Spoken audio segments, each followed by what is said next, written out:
मैं कपिल मल्होत्रा और आप देख रहे हैं सत्यपथ न्यूज। हम लगातार आपसे मिलते रह रहे हैं और आपकी जो बातें हैं, जो मुहिम है, उसको छेड़ते चल जा रहे हैं। तो आज हमारे साथ मौजूद है शहर की जानी मानी एक हस्ती कैलाश शर्मा। कैलाश शर्मा एक जाना माना नाम है और अल्मोड़े के पूर्व विधायक रह चुके हैं। तो आज हम आपके सवालों को शर्मा जी से जानेंगे कि क्या उनकी नीति है, क्या है। शर्मा जी, आपका स्वागत है। सबसे पहले तो कैलाश शर्मा जी, राजनीति में आपका एक जाना माना नाम है। आप यहाँ पूर्व विधायक रह चुके हैं और आप बहुत भली भांति इस शहर को जानते भी हैं, सबको जानते हैं। तो हम जानना चाहेंगे आपकी क्या उपलब्धियां उस समय रही थी और क्या चीजें आपने करी थी, थोड़ा जानते। कपिल जी, बहुत बहुत धन्यवाद, नमस्कार आपको। ये मेरा सौभाग्य है कि मैं अल्मोड़ा मेरी जन्मभूमि और कर्मभूमि है और विगत बहुत वर्षों से राजनीतिक क्षेत्र में मैं एक कार्यकर्ता के रूप में और राष्ट्रीय स्वयंसेवक संघ के एक स्वयंसेवक के रूप में काम करता हूँ। भारतीय जनता पार्टी ने अपने प्रत्याशी के रूप में और यहाँ की जनता ने अपने प्रधान सेवक के रूप में मुझे सेवा करने का सौभाग्य प्रदान करा। मैंने प्रयास किया उस 5 वर्ष के कार्यकाल में कि अल्मोड़ा विधानसभा क्षेत्र की मूलभूत जो आवश्यकताएं हैं, जो यहाँ की गंभीर समस्याएं हैं, उनका बहुत अच्छी तरह से आकलन करके कैसे जनता के लिए उन समस्याओं का समाधान कर लें और आवश्यकताओं की पूर्ति करने का प्रयास करें। कार्य तो बहुत सारे होते हैं, अच्छे भी बुरे भी। अल्मोड़ा विधानसभा क्योंकि ग्रामीण और शहरी दोनों परिवेश में एक तनाव विधानसभा है। ग्रामीण परिवेश की अपनी विभिन्न प्रकार की परेशानियां हैं, आवश्यकताएं हैं, और शहरी परिवेश की एक अलग प्रकार की। मैं क्योंकि जब मैं विधायक बना तो तब कांग्रेस की सरकार थी और एक बहुत बड़ा नेतृत्व हमारे उसमें प्रदेश का नेतृत्व कर रहा था पंडित नारायण तिवारी जी। मैंने अपने विधानसभा क्षेत्र के बहुत सारी बातों का, आवश्यकताओं का, समस्याओं का बहुत बारीकी से अपने सारी टीम को साथ लेकर उनके बारे में चर्चा करी, चिंतन करा और उसके बाद उन्हें सरकार के माध्यम से जो हो सकता था सरकार के माध्यम से और अन्य माध्यमों से जहाँ हो सकता था उनको करने का प्रयास किया। अब मैं एक बहुत छोटा सा उदाहरण दे रहा हूँ। मैंने बड़ा क्या किया, नहीं किया, वो तो बहुत लंबी चर्चा है, फिर आपके साथ बैठ के और भी करेंगे। चाहे ग्रामीण क्षेत्रों में सड़कों का निर्माण हो, शहर में जो मूलभूत, जैसे मैंने पूर्व में कहा भी कह रहा हूँ, ऐसी आवश्यकताएं उनको करने का काम, चाहे ITI बनाना है, कहीं हॉस्पिटल बनाना है, कहीं स्कूल बनाना है, कहीं पुल बनानी है, बहुत सारी ऐसी चीज़ें हैं। मेरे पास तो एक किताब भी बनी हुई है, मैं अभी मेरे पास है, लेकिन मैं आपको भी इस समय तो नहीं दिखा सकता, लेकिन मेरे पास रखी है, मैं दिखाऊँगा बाद में, आपके द्वारा बताऊँगा भी। और मुझे बहुत खुशी भी होती है कि मैंने अपने पूरे 5 वर्ष के कार्यकाल में एक पुस्तक के माध्यम से अपनी उपलब्धियां और अपने द्वारा किए हुए जो मेरा उत्तरदायित्व बनता था काम, उसको जनता के बीच में भेजा। और ऐसा हर कोई जनप्रतिनिधि नहीं करता है, करना चाहिए। मैं एक छोटा सा उदाहरण इसलिए बता रहा हूँ आपको। अल्मोड़ा नगर में हमारा ऐतिहासिक और पौराणिक ये सांस्कृतिक नगरी है। हमारा जैसा यहाँ का बाजार है, और ऐसा मुझे लगता नहीं है कि हिंदुस्तान के भी विभिन्न प्रांतों में जाने का मुझे अवसर मिलता है, तो मुझे लगा नहीं कि कहीं ऐसा इतना सुंदर और भव्य, इतना पौराणिक कोई शहर कहीं और दूसरी जगह। 2003 में आपको भी ध्यान होगा, लोहे के शेड के पास 2 दुकानों में आग लग गई थी रात्रि के समय। विधानसभा का सत्र था, 3-4 की बात है। आग लग गई और वो आग से बहुत बड़ी दुर्घटना होने का अंदेशा हो गया था, क्योंकि इधर हमारा चिकित्सालय था, उधर हमारी ऊन की दुकान है, उधर हमारे बुक सेलर की दुकान थी, इधर पूरा कच्चा बाजार था, उधर बहुत बड़ी एक ऐसी व्यवस्था हो गई थी। क्योंकि मैं देहरादून था और रात्रि का समय था, बहुत जल्दी से कुछ कर भी नहीं सकते थे। बाजार की बनावट ऐसी थी, सड़क की और दुकानों से घिरा हुआ कि बड़ा जो हमारा अग्निशमन का वाहन था वो वहाँ आ भी नहीं सकता था। तो एक चलो सब व्यापार यहाँ के लोगों के और प्रयास से, प्रशासन के प्रयास से ये बहुत दुर्घटना होते होते बच गई। किंतु मेरे को वह एक बहुत बड़ा संदेश देके गई और मुझे लगा कि अल्मोड़ा भाई, जब आज इतनी बड़ी दुर्घटना यहाँ हो सकती थी तो ईश्वर की कृपा से नहीं हुआ। अगर भविष्य में कभी ऐसा कुछ हो गया तो हम कैसे उन होने वाली ऐसी दुर्घटनाओं को उससे हम अपने समाज को, अपने बाजार को बचा सकते हैं। सौभाग्य से उसी समय कुंभ भी चल रहा था, कुंभ समाप्त हो गया। मैंने नारायण दत्त तिवारी जी हमारे मुख्यमंत्री थे, जो मुझे तो बहुत ज़्यादा स्नेह भी करते थे, और उनसे मैंने इस बात को कहा। मैंने कहा कि मैं आज भी इस एक छोटी सी ऐसी समस्या उसको आपके सामने लगाऊँ। अगर अल्मोड़ा बाजार में कहीं कोई अग्निकांड हो जाता तो हम ऐसी स्थिति में नहीं हैं कि हम वहाँ पर अपने अग्निशमन के वाहन को पहुँचा सकते हैं। मैंने कहा ना, छोटी बात है लेकिन बहुत गंभीर बात है। और तब तिवारी जी ने तुरंत कहा कि मैं वहाँ के लिए आपके लिए व्यवस्था करता हूँ। और जब कुंभ में बहुत सारे ऐसे अग्निशमन वाहन छोटे भी आए हुए थे, तो उन्होंने तुरंत ही 2 अग्निशमन वाहन हमारे अल्मोड़ा के लिए स्वीकृत करें। मैंने कहा ना कि छोटे से प्रारंभ करें या बड़े से प्रारंभ करें, हम कहाँ से करें, लेकिन जो समस्या है उसकी हम उस समस्या को देखें कि हाँ, ये समस्या कितना बड़ा मुंह खोलकर हमारे बीच में खड़ी। देखिए, मैं तो एक ऐसे नेता का कार्यकर्ता हूँ। हमारे यशस्वी प्रधानमंत्री नरेंद्र मोदी जी ने जब पहला प्रधानमंत्री बनने के बाद पहला अपना संबोधन किया लाल किले से, तो उन्होंने शौचालय से प्रारंभ किया। और लोगों ने बड़े कटाक्ष से करे कि उन्होंने कहा, बताओ प्रधानमंत्री लाल किले की प्राचीर से बोल रहे हैं और शौचालय से प्रारंभ कर रहे हैं। अब ये व्यक्ति के सोचने का अपना अपना दायरा है। जिस व्यक्ति ने शौचालय से प्रारंभ होकर आज विश्व में हिंदुस्तान का कितना बड़ा नाम रोशन कर दिया, विश्व में जहां हमारी गिनती नहीं होती थी, आज वहां प्रथम पंक्ति पर हिंदुस्तान को लाकर खड़ा किया। ये अपना अपना तरीका है काम करने का। देखिए, अल्मोड़ा की बाजार में मैंने कहा ना, ऐतिहासिक और पौराणिक हमारी नगरी है। ऐसी स्थिति, जीर्ण शीर्ण स्थिति में हमारी पटाल बाजार पहुंच गई थी कि यहाँ लोगों का चलना दूभर हो गया। आए दिन दुर्घटना होती थी, फिसल जाना, बारिश के दिनों में बहुत की समस्या थी। तो मुझे लगा कि भाई हम और कोई काम करें या न करें, लेकिन हमको तो इस पटाल बाजार का जीर्णोद्धार कैसे कर सकते हैं, इसके बारे में चिंता करना चाहिए। और मैं तत्कालीन पीडब्ल्यूडी मिनिस्टर आज हमारे बीच में नहीं है, डॉक्टर इंदिरा हृदय जी, उनके पास गया, पंडित नारायण दत्त तिवारी जी के पास गया, और मैंने उनसे बहुत विनम्रता के साथ कहा। मैं अपनी बात को बहुत विनम्रता से ही रखता हूँ और अधिकार के साथ, क्योंकि मेरे जो आशीर्वाद जो मुझे दिया था, जो शक्ति दी थी, वो जनता ने दी थी, इसलिए जनता का अधिकार है। मैंने ये बात उनसे कही तो इंदिरा हृदय जी ने भी मुझसे कहा कि निश्चित करेंगे, और नारायण दत्त तिवारी जी ने कहा कि शहर से इसकी मैं स्वीकृति करता हूँ, उसके जीर्णोद्धार। और एक बात उन्होंने और कही कि इसका कैसे आप जीर्णोद्धार करोगे। तो मैंने उनसे कहा कि मैं ये भी आपसे निवेदन करना चाहता हूँ कि जिस रूप में ये पटाल बाजार बना हुआ है, मैं चाहता हूँ कि उसी प्रकार से इसका जीर्णोद्धार किया जाए। और उन्होंने भी मुझे शाबाशी देते हुए कहा कि बिल्कुल निश्चित रूप से ऐसे ही इसको बनाएंगे। लेकिन अब वो तत्कालीन कुछ परिस्थितियाँ थी, उस रूप में तो हम उसको खड़ा नहीं कर पाए। लेकिन आज पूरी तरह से 100% न भी कहें तो कुछ प्रतिशत ऐसे हमने जनता को उससे निजात दिलाई, उन जो दुर्घटनाएं आए दिन हो रही थी। और अभी भी मुझे बार बार वो मेरे मन में रहता है कि और भव्यता के साथ इसका जीर्णोद्धार अभी हमको और करने की आवश्यकता, और हम करेंगे। तो मैंने तब माननीय मुख्यमंत्री जी से, तत्कालीन मुख्यमंत्री जी से जब कहा, तो उन्होंने भी मुझसे कहा कि इसको उसी ही रूप में बनाइए।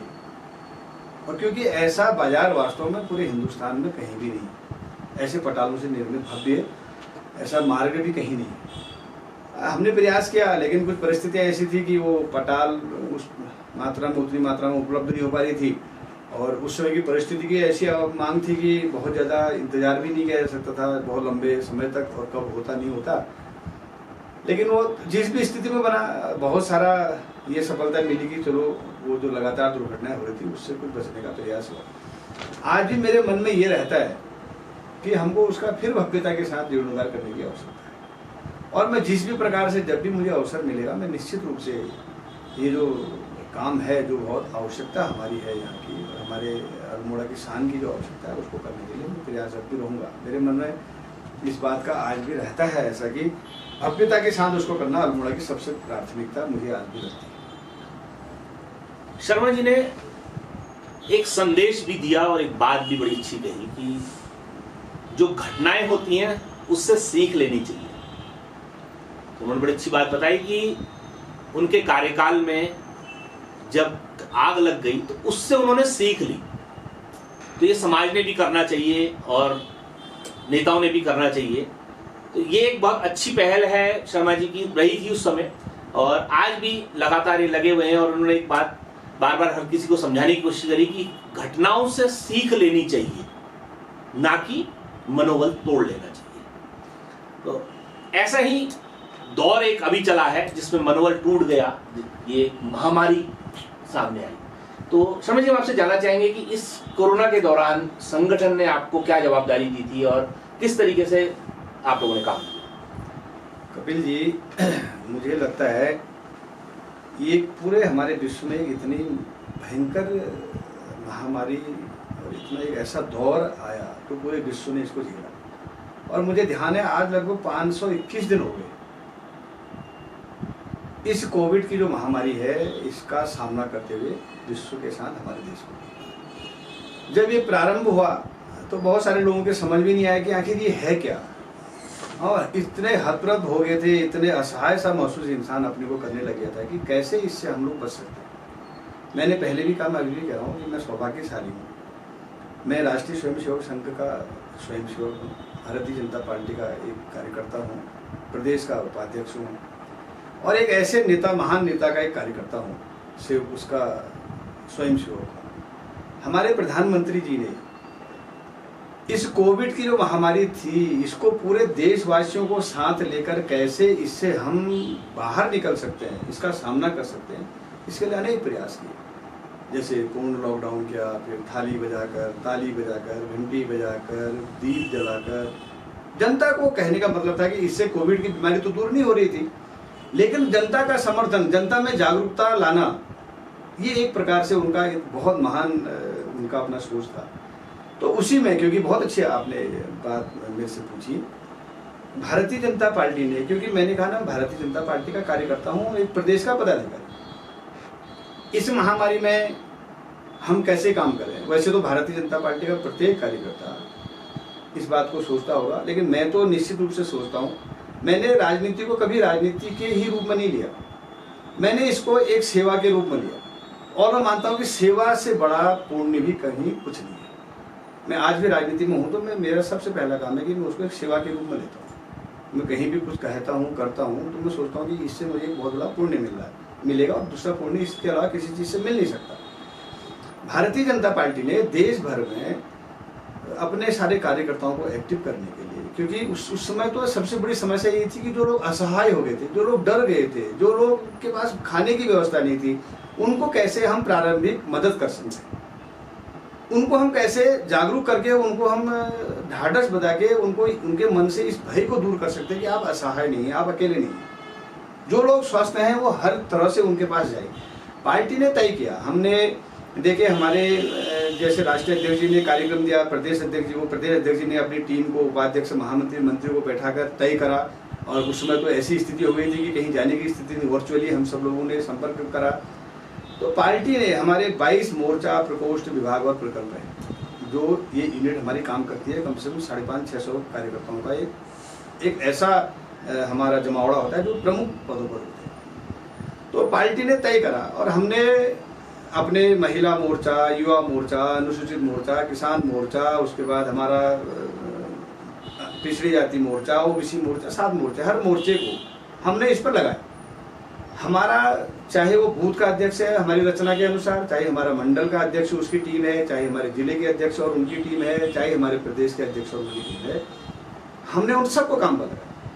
और उस काम पर क्या लगाया कि भाई जिसके पास खाने की, अन्न की आवश्यकता है उसको पका हुआ दो, जिसके पास बनाने की व्यवस्था है उसको कच्चा राशन उपलब्ध कराओ, जिसको मास्क की आवश्यकता है उसको मास्क दो, जिसके पास है उसको पहनने के लिए उसको जागरूक करो, जहाँ हॉस्पिटलों में ऑक्सीजन की व्यवस्था नहीं है उसको सरकार के माध्यम से कैसे कर सकते हैं, उसको सब करने की व्यवस्था करो। हमने जगह जगह पर अपने सारे निगरानी सेंटर खोले, जिले पर एक निगरानी केंद्र खोला कि पूरी निगरानी करिए, और पूरे प्रदेश की टीम को उसकी निगरानी करने के लिए सबको काम सौंपा गया। हमने काम करा, हमारे सारे कार्यकर्ता, चाहे वो हमारा युवा मोर्चा का मंडल का अध्यक्ष है, प्रदेश का अध्यक्ष है, जिले का अध्यक्ष है, चाहे हमारा जिला पंचायत का सदस्य है, चाहे हमारा ब्लॉक प्रमुख है, चाहे हमारा कोऑपरेटिव का अध्यक्ष है, चाहे हमारा फेडरेशन का अध्यक्ष है, भेषज संघ का अध्यक्ष है, जिला पंचायत का अध्यक्ष है, विधायक है, सांसद है, पदाधिकारी, सब लोगों को काम सौंपा गया। और मैं बहुत गर्व के साथ कपिल जी इस बात को कहना चाहता हूँ कि भारतीय जनता पार्टी के प्रत्येक कार्यकर्ता ने, भारतीय जनता पार्टी ने जो एक बहुत बढ़िया जिसकी योजना तैयार करके कार्यक्रम प्रारंभ किया, उस योजना के तहत काम किया। हमने तय किया कि महिला मोर्चा मास्क तैयार करे, युवा मोर्चा उनका वितरण करे, भाई अनुसूचित मोर्चा जाकर अनुसूचित बाहुल्य जो क्षेत्र हैं वहाँ ज़्यादा अपनी सक्रियता करके उनको जागरूक करें। संसाधन की आवश्यकता है, विधायक उपलब्ध करवाएं। संसाधन की आवश्यकता है, हमारा जो वरिष्ठ पदाधिकारी हैं वो संसाधन को उपलब्ध कराएं। लेकिन सारे फ्रंटल ऑर्गेनाइजेशन जितने भी हमारे वो सब जाकर काम करें। हमारा भारतीय जनता पार्टी के किसी भी कार्यकर्ता, चाहे वो संगठन का काम देख रहा है, चाहे वो हमारे जनप्रतिनिधि के रूप में काम देख रहा है, वो कहीं अलग चल के काम नहीं कर रहा। जो भी काम जिसने करा वो पार्टी के कि जो हमने जो पार्टी ने योजना बनाई थी उस योजना के आधार पर। और मैं बड़े गर्व के साथ कह सकता हूँ, क्योंकि मैं ये बात सही है कि भाई मेरी जन्मभूमि है, कर्मभूमि है, मेरा पूरे प्रदेश के साथ साथ मेरा सबसे बड़ा अपना कर्तव्य बनता है कि मैं यहाँ के लिए विशेष ध्यान दूँ। और मैंने जितना हो सकता था, मैं जबकि मेरे को जिम्मेवारी चंपावत, पिथौरागढ़ और बागेश्वर की थी निगरानी की, सारा उसका कैसे कितने मास्क बन गए, कितने वितरण हो गया, कितना राशन चला गया, कहाँ जरूरत है, कहाँ शासन से जिले को ऑक्सीजन की आवश्यकता है, देने की आवश्यकता है, जो भी चीज़ कर सकते थे उनको करने की निगरानी भी मुझे करनी थी एक प्रदेश उपाध्यक्ष के नाते। अल्मोड़ा के लिए भी मैं जितना हो सकता था, मैं यहाँ के जिलाधिकारी, यहाँ के मुख्य जो हमारे CMO हैं उनको उनसे संपर्क साध के, अपने जिले के अध्यक्ष से संपर्क साध के कि भैया कहाँ कहाँ अव्यवस्था फैल रही, कहाँ कहाँ ज़्यादा दिक्कतें हैं, उन सब दिक्कतों को कैसे दूर कर सकते हैं, उसका काम करने का तब भी प्रयास किया था। और एक लाइन में और इस पर अभी जोड़ के आपको कह रहा हूँ, क्योंकि विशेषज्ञों का कहना मानना है कि अभी कोरोना की तीसरी लहर आने की संभावना है, क्योंकि ये एक संभावना है। और इस संभावना को भांपते हुए, विशेषज्ञों की बात को मानते हुए भारतीय जनता पार्टी के राष्ट्रीय अध्यक्ष जी ने और हमारे यशस्वी प्रधानमंत्री जी ने एक योजना बनाई, एक अभियान चलाने का संकल्प लिया कि भारतीय जनता पार्टी के कार्यकर्ता देश में 2 लाख गाँव में प्रति गांव 2 स्वयंसेवक तैयार करके 4 लाख अपने कार्यकर्ताओं को स्वयंसेवक के रूप में पूरे भारतवर्ष के गाँव में भेजेंगे। अब वो काम क्या करेंगे? अब 2 लोग होंगे, वो किस तरह से गांव में जाएंगे, क्या उनका काम है, हम इस काम को कैसे पूरे अपने ग्राम तक पहुंचा सकते हैं, बूथ तक पहुंचा सकते हैं, इसके लिए योजना बनी। 5 लोगों की एक टोली केंद्रीय स्तर पर बनी है, 5 लोगों की टोली प्रदेश स्तर पर बनी है, फिर 5 लोगों की टोली जिले पर, फिर 5 लोगों की मंडल पर, फिर उसके बाद 2 लोगों की हम मतदान केंद्र तक, गांव तक उसको ले जा रहे हैं। हमारे 4 राष्ट्रीय महामंत्री और एक हमारे राष्ट्रीय महामंत्री सह संगठन आदरणीय श्री प्रकाश जी, वो इस योजना को केंद्र पर देख रहे हैं। हमारे प्रदेश के महामंत्री सुरेश भट्ट जी संयोजक और मैं स्वयं उसमें सह संयोजक, और हमारे 3 पदाधिकारी और हमारे साथ हम 5 लोग पूरे प्रदेश को देख रहे हैं। उसमें भी मैं अल्मोड़ा, बागेश्वर और पिथौरागढ़ को देख रहा हूँ। हम प्रारंभिक रूप से एक व्यवहारिक थोड़ा उनको जानकारी अपने कार्यकर्ताओं को दें, कुछ उनको ट्रेनिंग भी दें, कार्यशालाओं के माध्यम से कैसे उनको प्रशिक्षित कर सकते हैं। हम प्रयास करें कि जो हमारे संगठन की विचारधाराओं के चिकित्सक हैं, प्राइवेट प्रैक्टिस कर रहे हैं, या कहीं कोई सरकारी चिकित्सक भी स्वेच्छा से आकर वहाँ प्रशिक्षित करना हमारे लोगों को चाहते हैं, तो एक कोशिश कर रहे हैं 2-3 ऐसे चिकित्सक भी वहाँ आकर उनको प्रारंभिक चीज़ें कि कैसे ऑक्सीमीटर भाई से नापा जाता है, कैसे टेम्परेचर नापा जा सकता है, कैसे लोगों को जागरूक किया जा सकता है। कोई मास्क किसी का आवश्यकता है तो उसको मास्क देने की आवश्यकता है, उसको दें, किसी के पास है तो उसको पहनने के लिए जागरूक करें। ये पूरा वातावरण आज उस तीसरी लहर को का पहले ऐसा अंदेशा होने से हम पहले से तैयारी करें, हम पूरे गांव तक पहुंचे, पूरे वार्ड तक पहुंचे। ये भारतीय जनता पार्टी अभी बड़ा काम करे, और ये भी काम पुण्य का ही है, इसमें कहीं राजनीति नहीं, किसी भी प्रकार से कोई राजनीति। हम केवल पुण्य के लिए, हम सेवा के लिए अपने 2-2 स्वयंसेवक तैयार करें, और हमने कहा है कि ये स्वयंसेवकों का काम, इसके अतिरिक्त और कुछ नहीं।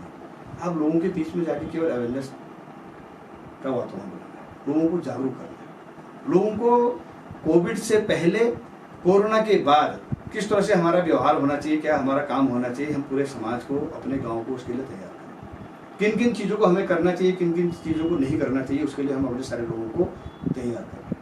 इसलिए मैं इस बात को कह रहा हूँ कि हमारी पार्टी के सभी लोगों ने मिलकर, और ये भी नहीं कि हमारी पार्टी ने ही काम किया, ये भी कहना ठीक नहीं है। कुछ राजनीतिक दलों को छोड़ दूँ जो तो उस समय बिल्कुल कहीं दिख नहीं रहे थे।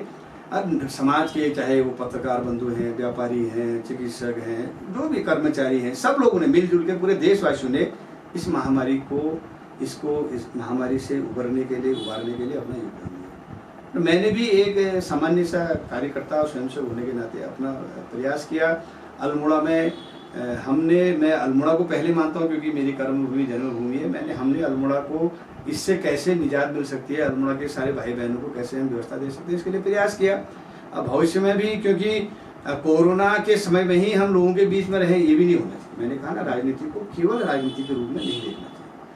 हम हमेशा जनता के बीच में, उनके सुख में और उनके दुख में उनके परिवार के सदस्य के रूप में रहेंगे तो निस्संदेह जनता का स्नेह भी, प्यार भी हमें मिलेगा और उनकी जो आवश्यकता है उन आवश्यकता की पूर्ति भी होगी, उनकी समस्याओं का समाधान भी होगा। तो कैलाश जी ने हमें बताया कि किस तरीके से कोरोना काल में उन्होंने और उनके संगठन ने काम किया। तो अब जानना चाहेंगे वो सवाल जो आप भी जानना चाहते हैं, वो है 2022 का चुनाव, क्योंकि सरगर्मियां तेज हो गई हैं। कोरोना के बाद 2022 की तैयारी शुरू हो गई है। तो हम कैलाश जी से जानना चाहेंगे, कैलाश जी जैसे कि 2022 का चुनाव आ रहा है, तो हम आपसे जानना चाहेंगे कि भाजपा, क्योंकि एक बहुत बड़ा चेहरा है और एक ऐसा संगठन है जहां हर चीज नियम अनुसार चलती है, तो 2022 में क्या रणनीति रहेगी भाजपा की, और खास तौर पे अल्मोड़ा शहर जो आपका गृह क्षेत्र भी है और आप यहाँ से भी विधायक रह चुके हैं, तो कहीं ना कहीं आपका भी लगाव यहाँ से बना रहता है। तो हम जानना चाहेंगे कि भाजपा की क्या रणनीति रहेगी 2022 में। कपिल जी, हम राजनीतिक क्षेत्र में हैं और मैं बिल्कुल बहुत ईमानदारी से इस बात को कह रहा हूँ कि भारतीय जनता पार्टी ने जब 2017 का चुनाव जीता, वो 17 के जब मतगणना हुई उसके दूसरे दिन से ही 2022 के चुनाव की तैयारी प्रारंभ हो गई। और ये अल्मोड़ा में ही नहीं, सब जगह, क्योंकि वर्ष भर भारतीय जनता पार्टी के कार्यक्रम होते हैं, बूथ स्तर तक हमारे कार्यक्रम होते हैं। भारतीय जनता पार्टी का संगठन इतना बड़ा है, संगठन की रचना इतनी बड़ी है, हमारा बूथ तक तो बूथ का अध्यक्ष है, बूथ की टोली है। अब हमने पन्ना प्रमुख भी बनाने शुरू कर दिए। जितने मतदाता सूची में पन्ने होंगे उतने पन्नों का एक प्रमुख और उसके साथ उसकी टोली, यहाँ तक का हमारा संगठन का अपना विस्तार है और ये हमारे लिए बहुत अच्छी बात है। पूरे विश्व में भारतीय जनता पार्टी आज सबसे बड़ी राजनीतिक पार्टी है सदस्यता के आधार पर। लेकिन यही सब कुछ नहीं होता। क्योंकि मैंने जैसे पहले भी कहा, अभी हमारी केंद्र में सरकार है, हमारी प्रदेश में सरकार है, बहुत सारी ऐसी जन कल्याणकारी योजनाएं केंद्र सरकार ने और प्रदेश सरकार ने लागू की है। भारतीय जनता पार्टी के कार्यकर्ताओं ने उन योजनाओं को जन जन तक पहुंचाने का प्रयास किया है। लेकिन फिर भी चुनाव होता है, चुनाव को कभी भी हल्के में नहीं लेना चाहिए, क्योंकि वो चुनाव है और वो जनता ने करना है और जनता का मन कब किस तरह से बदल सकता है, किस तरह से क्या हो सकता है, उसकी चिंता करते हुए हमको अपने पग पग के अपने कार्यक्रमों को और अपने कदमों को आगे बढ़ाना चाहिए। मेरा ये अपना व्यक्तिगत मानना है। मैं, क्योंकि भारतीय जनता पार्टी का बहुत बड़ा संगठन है, हमारा मातृ संगठन है, हम सब उसके अनुसार संगठन है। फिर मैंने कहा कि जैसे 52 मोर्चा, प्रकोष्ठ, विभाग, प्रकल्प हमारे काम कर रहे हैं, सब लोगों की बड़ी फौज है। वो सब लोगों के तय करने के बाद, उनकी मंशा को भांपने के बाद हमारी पार्टी की जो चुनाव समिति होती है वो चुनाव समिति तय करती है प्रांत की, फिर केंद्र की चुनाव समिति तय करती है, फिर कैसे हम चुनाव लड़ें, क्या हमारा घोषणा पत्र होना चाहिए, घोषणा पत्र की एक समिति होती है, उन किन किन चीज़ों को लेकर हम जनता के बीच में जाएं, जनता की जो समस्याएं हैं, क्योंकि उनका हम आकलन भी करते हैं। जब घोषणा पत्र समिति बनती है तो वो केवल बनाती नहीं है, उससे पहले 2-4 महीने पहले पूरे प्रदेश का सब चीज़ों का आकलन भी करती है और ये सब चीज़ें हम तैयार करें तब जाके हमारा घोषणा पत्र बनता है, हमारे प्रत्याशी तय होते हैं। पार्टी का काम है, उस पर तो मैं कुछ नहीं कहना चाहूँगा, लेकिन मैं इतना मेरे मन में अवश्य अभी भी बहुत दर्द है। आज भी अल्मोड़ा हमारा, यहाँ की चाहे ग्रामीण क्षेत्र की बातें चाहे शहरी क्षेत्र की बातें, मैंने तो अपने समय में 32-32 किलोमीटर की सड़कें तक भी एक ही चरण में शुरू कर दी। भैंसिया सना विकास खंड में नैनी से लेके तल्ला सेरा घाट से मल्ला सेरा घाट तक की 32 किलोमीटर की सड़क जो पिछले कुछ समय में रुकी, फिर हमारे सरकार आई, वो काम आगे बना और आज भी वो अभी पूरी तरह से बन नहीं पाई। मैंने उसमें 72 किलोमीटर सड़कें प्रधानमंत्री ग्राम सड़क योजना के तहत 3 महीने प्रयास करने के बाद, 3 साल के बाद वो सड़कें शुरू कर दी। बहुत सारी ऐसी चीज़ें हैं, बहुत सारे ऐसे चिकित्सालय बनाए, हॉस्पिटल बनाए, ITI बनवाई। अब एक आपको पता होगा, एक बहुत बड़ी कालीधार में इतनी बड़ी दुर्घटना हो गई थी बस की, उसमें काफ़ी लोगों का निधन हो गया।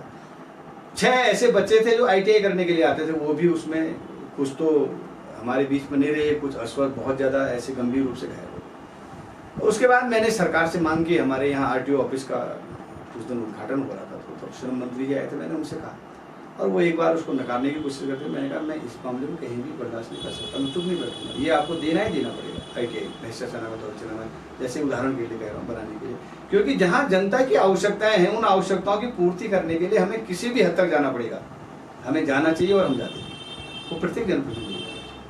ऐसे ही अब अल्मोड़ा शहर है, इतना बड़ा शहर, आज आप देखिए अल्मोड़ा की बहुत सारी ऐसी चीज़ें हैं कपिल जी।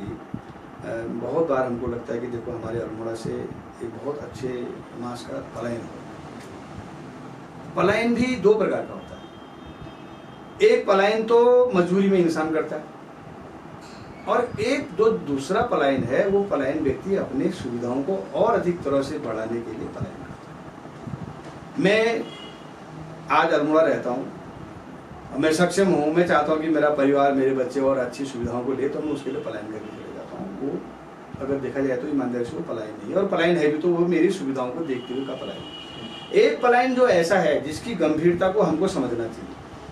मैं रोजी रोटी करने के लिए मेरे पास कोई साधन नहीं है, मैं अपने परिवार का कैसे भरण पोषण करूँ, मैं उनकी कैसे चिंता करूँ, मैं कैसे अपने परिवार की बहुत अच्छी से देखभाल कर सकता हूँ, उसके लिए मुझे पलायन करके बाहर जाना पड़ रहा है। वो बहुत चिंता का विषय है और उस गंभीरता को सोचते हुए हमने उसके निदान के लिए सोचना चाहिए। ये पलायन कैसे रुके?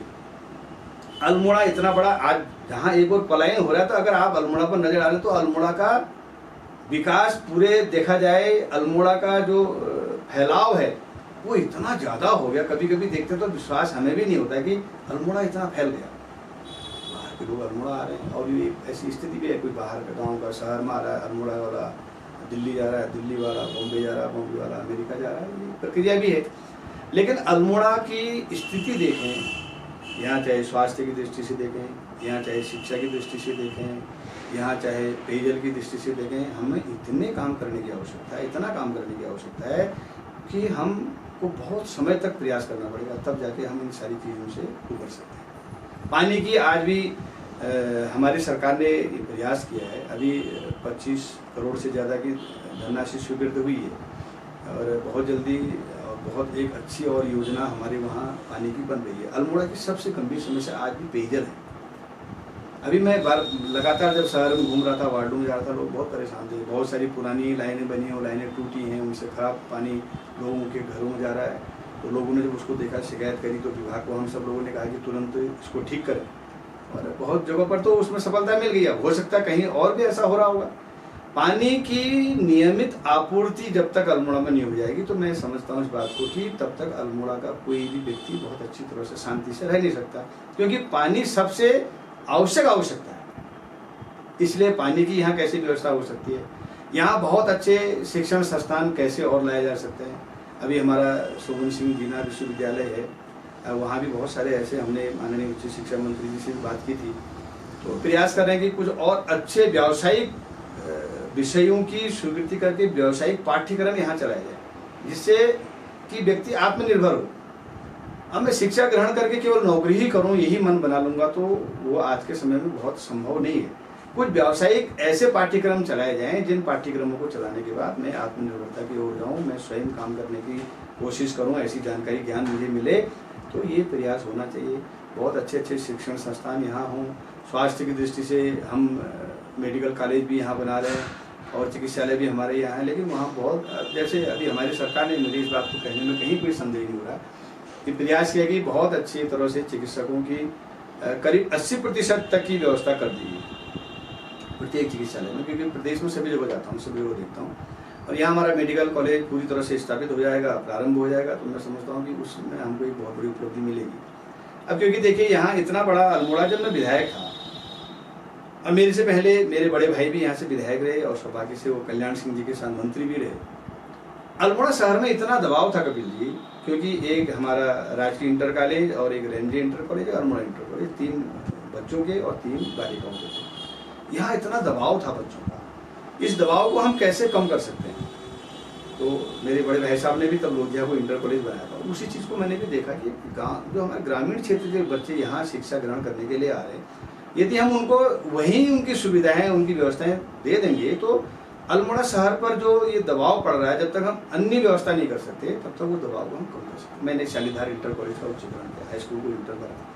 मैंने प्रयास किया कि जो चिटई में हमारा इंटर कॉलेज है अशासकीय है, उसको कैसे व्यवस्था दे सकते हैं। डीना पानी में हमारा इंटर कॉलेज है, उसको हम कैसे व्यवस्थित कर सकते हैं। कहीं विज्ञान की प्रयोगशालाएँ नहीं हैं, कहीं हैं तो वहाँ विद्युत नहीं है, और कहीं कक्षा चलाने के लिए नहीं है, बैठने के लिए फर्नीचर नहीं है, बच्चों का अध्यापकों का। एक जनप्रतिनिधि होने के नाते अपनी जिम्मेवारी का एहसास करते हुए मैंने उसमें भी ये काम किया था। और कि ये जो मूलभूत चीज़ें हैं ना, लगता है बहुत छोटा है, लेकिन अगर हम बारीकी से देखेंगे तो यही एक ऐसी चीज़ें हैं जिनको हम करके ही हम आगे बढ़ सकते हैं। मैं बड़ी अच्छी बात करार जी ने कही, और विकास की बात तो हम थोड़ा सा ध्यान आपका डालना चाहेंगे। एक ये पत्रिका जो बनाई है, करार जी ने बताया कि इसमें उन्होंने अपने कार्यकाल में किए गए सारे कार्य लिखे। तो हम इसको लेते हुए ही एक अगला सवाल करना चाहेंगे कि कैलाश जी, जैसे आपने ये किताब बनाई, इसमें अपने सारे आपने कार्य अंकित किए हैं, सब कुछ किया है, क्योंकि आप एक लोकप्रिय नेता हैं, जनता बहुत प्यार करती है आपसे, और कहीं ना कहीं एक उम्मीद लगाए रखती है कि आप काम करते हैं, क्योंकि काम बोलता है, ये सच्चाई है कि काम बोलता है। तो हम आपसे जानना चाहेंगे कि जनता की क्या ऐसी मांग आपने सोची है, और क्या ऐसी योजनाएं जिससे बिल्कुल समक्ष जो है लोगों को लाभ मिल सके, ऐसी कोई योजनाएं आगे के लिए आपने सोची हैं कुछ? कपिल जी, ये तो मेरा सौभाग्य है कि आज भी मुझे मेरे क्षेत्र के सभी मेरे सम्मानित, चाहे बुजुर्ग हैं, मेरी बहनें हैं, माताएं हैं, भाई हैं, नौजवान दोस्त हैं, वो जिस रूप में करते थे आज भी उससे बहुत और अधिक आगे बढ़कर मुझसे स्नेह करते हैं, प्यार करते हैं। और लेकिन मुझे उस प्यार से कहीं अहंकार में नहीं आना चाहिए। और मुझे लगता है कि जैसे मैंने कहा कि मैं सेवा के रूप में राजनीति को लेता हूँ, तो मुझे उससे अपनी जिम्मेवारी का और अधिक एहसास होना चाहिए। और मुझे आप सबके आशीर्वाद से, पार्टी के आशीर्वाद से जब भी ऐसा अवसर मिलेगा, प्रत्यक्ष और अप्रत्यक्ष रूप में तो मैं हमेशा ही करता ही हूँ, मैं इतना अवश्य कहना चाहता हूँ आपके माध्यम से, आपके चैनल के माध्यम से भी, मैं जिस दिन इस स्थिति पर आ जाऊँगा, मेरा सबसे पहला कर्तव्य होगा और काम होगा कि मैं अपने यहाँ के जो हमारे भाई बहन हैं, वो किसी अव्यवस्था के कारण कम से कम यहाँ से पलायन नहीं करेंगे। मैं इस बात का भी विश्वास दिलाना चाहता हूँ कि मैं अपने क्षेत्र के भाई बहनों को इस मजबूरी के साथ बाहर जाने के लिए विवश नहीं होने दूंगा कि उनको यहाँ रोजगार के लिए कहीं पर कोई व्यवस्था नहीं है। मैं ये तो नहीं कहता कि मैं एक डंडा घुमाकर सब कुछ पूरा कर लूंगा, लेकिन मैं ईमानदारी से इस बात को कह रहा हूँ। और मेरा एक स्वभाव भी है कि मैं जो कहता हूँ तो फिर मैं उसको अवश्य करता हूँ, और जितना मैं कर सकता हूँ मुझे लगता है तो मैं उतना ही कहता हूँ। और ये जो छोटी छोटी ऐसी चीजें हैं, जैसे कि भाई मैं कैसे अपने क्षेत्र को आत्मनिर्भर कर सकता हूँ, ऐसा नहीं है कि यहाँ कुछ नहीं है, बहुत कुछ है यहाँ करने के लिए बहुत कुछ है। मैं कैसे प्रेरित करूँ, अब मैं खाली प्रेरित करता हूँ, मैं उसके लिए व्यवस्था तो कुछ दूँ ही नहीं, तो मैं कैसे प्रेरित कर सकता हूँ। इसलिए मैं आपको विश्वास दिलाता हूँ इस बात का, आपके चैनल से के माध्यम से भी, जब भी मुझे प्रत्यक्ष रूप से भी ऐसा कुछ करने का अवसर मिलेगा तो मैं विश्वास दिलाता हूँ कि मैं इन दो चीज़ों को सबसे पहले पूरा करने की कोशिश करूँगा। शिक्षा के अभाव में कोई बंधु यहाँ से मजबूरी में बाहर जाकर शिक्षा ग्रहण करेगा, मैं ऐसा कभी नहीं करूँगा। स्वास्थ्य की दृष्टि से उससे प्रभावित होकर कोई मजबूरी में यहाँ से बाहर जाकर अपना उपचार कराने के लिए विवश होगा, मैं ऐसा कभी नहीं होने दूंगा। ये निश्चित रूप से मेरे अपने मन की बातें हैं, और ये ऐसे मन की बातें हैं जो ईमानदारी से मैं आपको बोल रहा हूँ। अल्मोड़ा शहर में आज देखिए इतनी अव्यवस्था का वातावरण है, ये किसी एक व्यक्ति ने रखा, मैं ऐसा नहीं करा। आज कहीं पर अगर दो गाड़ियां साथ आ जाती हैं तो अब ये जाम कब तक लगा रहेगा, कब खुलेगा, इसकी कहीं पर कोई बात नहीं कर सकता। तो ये सड़क को तो मैं कहीं दूसरी सड़क नहीं बना दूंगा, ऐसा तो नहीं कहता ना, लेकिन मैं उसको व्यवस्थित तो कर सकता हूँ ना। आज देखिए अल्मोड़ा शहर इतना बड़ा ऐतिहासिक पौराणिक हमारा शहर है, हम कहते हैं हमारा स्वच्छ अल्मोड़ा, सुंदर अल्मोड़ा। आप आज कपिल जी आप ईमानदारी से देखिए, आप लाला बाजार से चले जाइएगा, आपको अंदर जाकर कहीं लगेगा ही नहीं कि मैं अल्मोड़ा की जो शहर की जो पटाल बाजार है, जो बाजार है, मैं उसमें घूम रहा था। अभी मैंने कहा ना कि मैंने इस चीज़ को देखते हुए सीखते हुए कि बड़ा वाहन नहीं आ सकता तो मैं छोटा वाहन की व्यवस्था करें। अभी शायद वो वाहन होंगे या नहीं होंगे, जो भी अब तो और भी आगे होंगे। आज ऐसी स्थिति है अल्मोड़ा शहर में, आप मोटरसाइकिल लेकर भी चले जाओगे ना बाजार के अंदर, आप चले जाइए हमारे रेंज इंटर कॉलेज से आगे को, आप लाला बाजार से ही चले जाइए, आप चौक बाजार होते हुए चले जाइए आगे को, आप देख लेंगे ना मोटरसाइकिल लेकर बाजार में नहीं जा सकते। तो इन चीज़ों को तो कहीं ना कहीं हम सब लोग मिलकर व्यवस्थित कर सकते हैं ना। मैं इसमें किसी एक व्यक्ति को दोषी नहीं मानना। मैं तो कहता हूँ, मैं व्यापारी बंधुओं से भी अनुरोध करूंगा, मैं नागरिकों से भी अनुरोध करूंगा, मैं जितने भी हमारे सब लोग हैं, पालिका के अधिकारी, कर्मचारी, प्रशासन के, उनके साथ बैठ के सबकी सहमति से सबको साथ लेकर ऐसा हम काम करेंगे कि जिससे हम उन व्यवस्थाओं को व्यवस्थित कर सकते हैं। क्योंकि आज कोई अल्मोड़ा आज ही बना हुआ शहर तो है नहीं, वर्षों से चल रहा है। तो इसलिए ऐसी बहुत सारी चीज़ें हैं, शिक्षा के क्षेत्र में हो, स्वास्थ्य के क्षेत्र में हो, इन क्षेत्रों में हमें बहुत काम करने की आवश्यकता है। और लोगों को रोकने के लिए उन्हें रोजगार उपलब्ध कराने की सबसे बड़ी आवश्यकता है। अब मैं कहूँगी मैं पलायन रोकूंगा, भाई रोकूंगा कैसे? मेरी क्या उसके पीछे योजना होनी चाहिए? मैं कैसे उनको रोक सकता हूँ ना? या तभी तो रुकेंगे ना जब वो यहाँ काम करेंगे। कौन व्यक्ति चाहता है कि दिल्ली बॉम्बे जाकर वो भाई कहीं अपना काम करके अपने परिवार का भरण पोषण करे? तो उनके लिए हम बहुत ही अच्छी योजना बनाएंगे। और मेरे दिमाग में बहुत सारी ऐसी चीज़ें तब भी थी, लेकिन ये दुर्भाग्य है कि मुझे फिर एक प्रतिनिधि के रूप में सेवा करने का अवसर नहीं मिला। लेकिन मेरा तो जिम्मेवारी हमेशा की है, मैं हमेशा लगा रहता हूँ। और इन समय पिछले सालों में भी, वर्षों में भी बहुत बार सोचता हूँ, बहुत सारी चीज़ें हमने ऐसी तय करी हैं, सोची हैं कि कैसे भाई आखिर हम अल्मोड़ा विधानसभा क्षेत्र को भी अपने उत्तराखंड में पहले पंक्ति पर खड़ा कर सकें।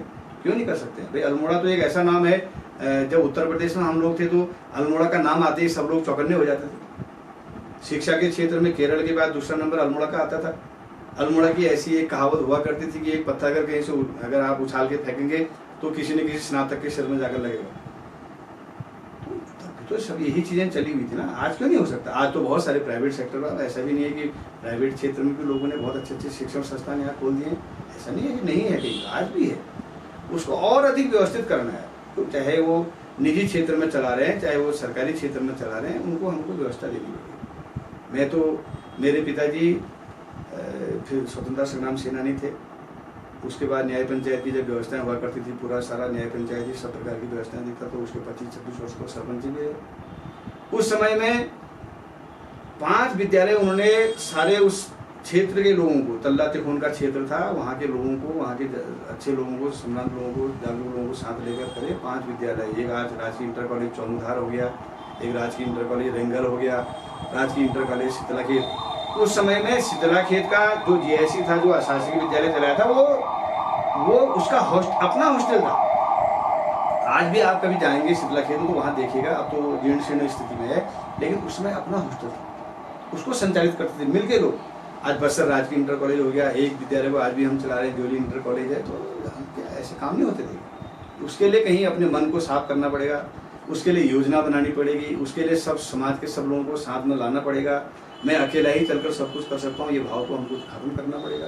निसंदेह कोई ऐसी बात ही नहीं कि जो नहीं हो सकता। कैलाश जी से बात करते करते हम कुछ पन्ने पलट रहे थे, तो कुछ पन्ने पलटते पलटते एक सवाल मन में आया जो हमें लगा वो आप भी जानना चाहेंगे।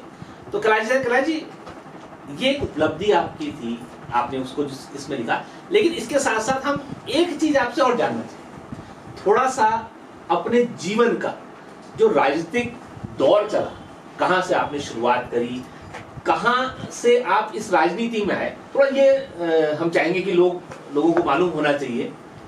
मैं तो बाल्यकाल से ही वैसे स्वयंसेवक हूँ, और आज मैं राष्ट्रीय स्वयंसेवक संघ का 33 वर्ष प्रशिक्षित स्वयंसेवक हूँ। और क्योंकि एक राजनीतिक परिवार से था, मैंने कहा मेरे पिताजी स्वतंत्रता संग्राम सेनानी थे, मेरे बड़े भाई राजनीतिक क्षेत्र में रहे, विधायक रहे, मंत्री रहे, और पूरे ऐसे परिवेश में पला, तो निसंदेह समाज के बीच में जाकर सेवा करने का काम करने की एक जुनून मन में पैदा हुआ। मैंने हवालबाग से भारतीय जनता युवा मोर्चा के अध्यक्ष के रूप में अपनी यात्रा प्रारंभ की। फिर मैं बढ़ते बढ़ते भारतीय जनता युवा मोर्चा का जिला महामंत्री बन गया। अल्मोड़ा बागेश्वर हमारा एक जिला हुआ करता था। 5 वर्षों तक महामंत्री रहा, उसके बाद फिर जिला अध्यक्ष बन गया। फिर 1996 में त्रिस्तरीय पंचायत की व्यवस्था प्रारंभ हुई उत्तर प्रदेश में, तो ये भी सौभाग्य मिल गया कि तल्ला तिकोन से जिला पंचायत का सदस्य भी निर्वाचित हो गया। बहुत सारे लोग लड़ रहे थे, हमारे अपने लोग थे, लेकिन जनता का आशीर्वाद मिला, सदस्य बन गया। जब सदस्य बना तो कहीं ये विचार ही नहीं था कि नवयुवक था, 24-25 साल की आयु में, मन में ऐसा रहता ही नहीं था कि और आगे क्या करना है। तो पार्टी में ऐसा हुआ कि जितने भी वरिष्ठ थे वो नहीं सफल हो पाए। मैं युवा मोर्चा का अध्यक्ष था, तो मैं सबसे वरिष्ठ हो गया और मुझे पार्टी ने जिला पंचायत अध्यक्ष का प्रत्याशी बना दिया। तो चुनाव भी लड़ा और कुछ मतों से उसको सफल होने में रह गया, लेकिन कोई नहीं, तो अपना तो बहुत, मैंने कहा ना, सेवा के भाव से ही समाज के बीच में रोज जाने का ऐसा भाव भी था और अभ्यास भी था। बढ़ते रहे, राज्य बन गया, तो भारतीय जनता युवा मोर्चा का प्रदेश उपाध्यक्ष बन गया। फिर चुनाव का कार्यक्रम आया तो पार्टी ने विधायक का प्रत्याशी बन गया, आप सब लोगों के आशीर्वाद से विधायक बन गया। विधायक बन के वहाँ परिसीमन आयोग का सदस्य बन गया, क्योंकि नया नया प्रदेश बना था, उस समय बहुत अच्छी तरह से परिसीमन नहीं हुआ था। परिसीमन आयोग का सदस्य 5 विधायक बनते हैं, वहाँ बन गया। तो उसमें भी अपने अल्मोड़ा विधानसभा क्षेत्र को और कैसे मजबूत सुदृढ़ कर सकता था, उसके लिए काम किया। जहाँ भी काम करने का अवसर मिला काम करा। उसके बाद भारतीय जनता पार्टी ने कहा कि अब तुम जिले से प्रदेश की ओर चलो, तो प्रदेश कार्य समिति में सदस्य बना के मुझे डीडी हाट का प्रभारी बना दिया, वहाँ काम करा।